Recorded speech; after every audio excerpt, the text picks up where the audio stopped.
Penyebab utama kecemasan saya itu adalah untuk sekarang, mengenai pendidikan saya dan tentang masa depan saya.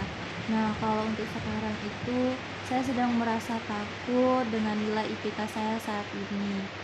Saya takut mengecewakan diri saya sendiri, orang tua saya, dan eee, keluarga saya. Saya juga merasa cemas tentang masa depan saya. Saya sering merasa takut akan kegagalan di masa depan. Tapi di balik kecemasan ini, saya juga selalu yakin dan selalu menyemangatkan diri saya bahwa saya bisa melewatkan semua ini.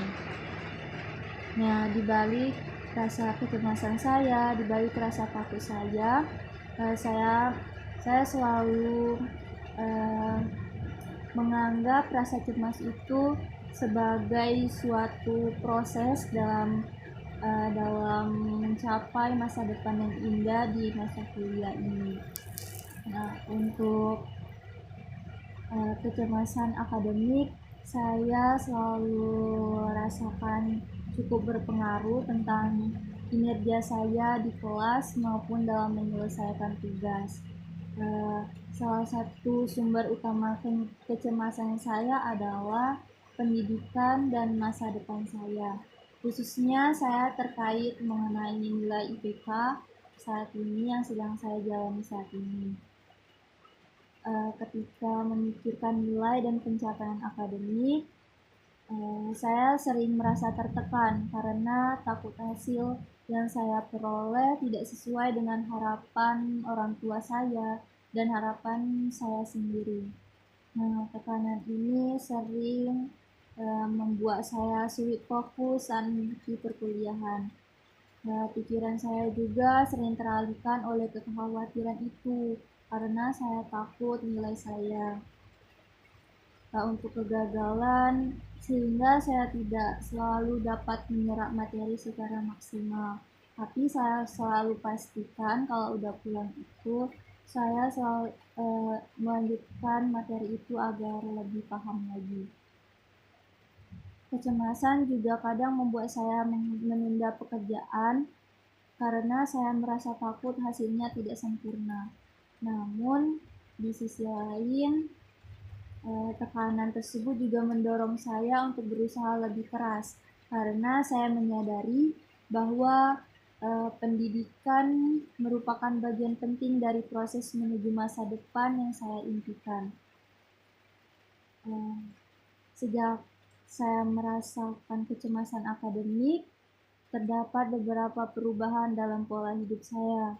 Yang pertama itu yaitu pola tidur saya menjadi kurang teratur, terutama ketika menghadapi tenggat waktu tugas atau masa ujian kemarin. Saya sering tidur lebih larut karena terus memikirkan tugas yang belum selesai kalau tugasnya susah itu. Takut juga nilai akan keluar seperti saat ini saya sedang menunggu nilai IPK yang keluar, serta saya khawatir juga mengenai masa depan saya karena saya takut saya mengecewakan kedua orang tua saya. Untuk pola makan, terkadang juga saya kurang nafsu makan ketika saya sedang merasa cemas dan merasa takut. Terkadang juga ketika saya sedang merasa overthinking tentang pendidikan saya sering telat makan, sering nggak mau makan. Nah, meskipun di waktu lain saya selalu mencoba tetap menjaga pola makan agar kondisi tubuh saya tidak semakin menurun. Karena aktivitas sehari-hari itu kalau tidak makan pastinya kurang bersemangat. Terus juga ada kalanya saya menjadi kurang bersemangat untuk melakukan kegiatan di luar akademik.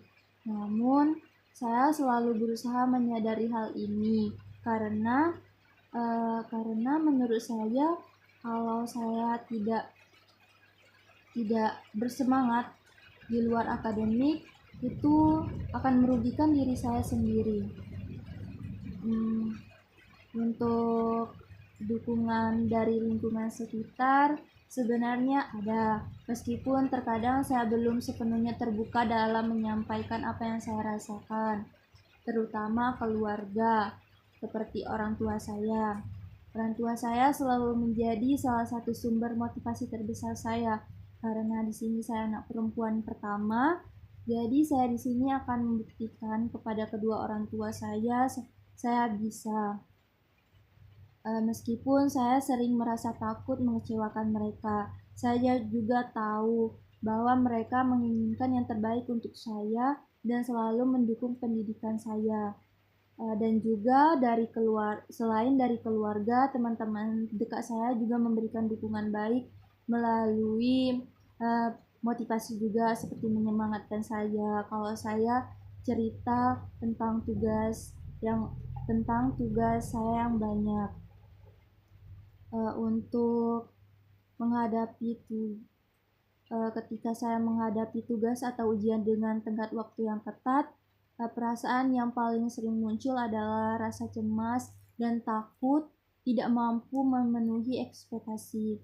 Saya juga sering merasa terbebani oleh pikiran tentang hasil akhir, seperti sekarang nilai IPK yang belum keluar.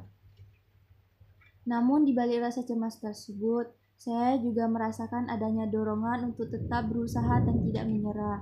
Saya mencoba menanamkan dalam diri saya bahwa rasa takut akan kegagalan merupakan bagian dari tanggung jawab terhadap proses mencapainya masa depan saya yang lebih baik. Dengan cara ini, saya selalu berusaha mengubah kecemasan ini menjadi motivasi agar dapat tetap melangkah dan menyelesaikan tanggung jawab akademik saya sebaik mungkin. Saya juga selalu menonton seperti podcast motivasi agar saya termotivasi untuk kedepannya dan semangat untuk melanjutkan perkuliahan tanpa merasakan kecemasan, takut akan kegagalan juga. Karena jika diri saya yakin, itu pasti bisa. Nah, tetapi jika saya tidak yakin kalau saya sukses, mungkin itu juga akan berpengaruh buruk untuk saya ke depan. Ya, saya cukup sering merasakan kesulitan dalam mengatur waktu untuk menentukan prioritas saya antara kuliah dan kegiatan pribadi saya. Nah, sekarang juga saya sedang ikut gabung di salah satu organisasi di kampus, yaitu HMP. Untuk tekanan akademik membuat saya lebih banyak memfokuskan waktu pada tugas dan perkuliahan, sehingga terkadang juga saya mengabaikan waktu istirahat atau kegiatan yang sebenarnya penting untuk keseimbangan diri saya. Ketika kecemasan saya meningkat, saya cenderung merasa bersalah jika tidak meluangkan waktu untuk diri saya sendiri, karena saya takut dianggap tidak cukup berusaha.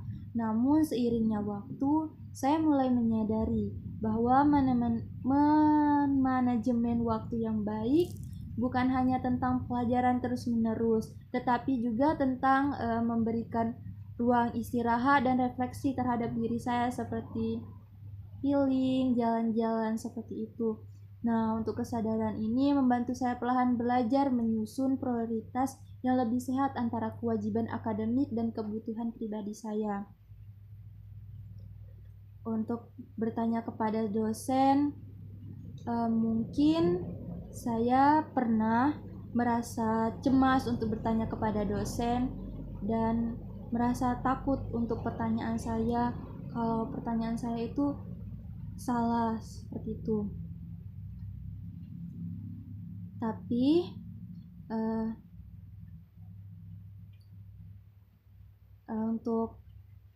Tapi menurut saya itu merupakan sikap yang memperburuk kecemasan saya tentang akademik. Oleh karena itu, saya selalu memberanikan diri saya untuk bertanya kepada guru, kepada dosen dan teman-teman. Saya percaya bahwa meminta bantuan bukan berarti kita itu tidak paham dengan materinya. Kita itu seperti sudah paham, tapi kita masih bingung dengan materi yang dijelaskan. Nah, dengan memberanikan bertanya ini, saya bisa paham dengan pembelajaran.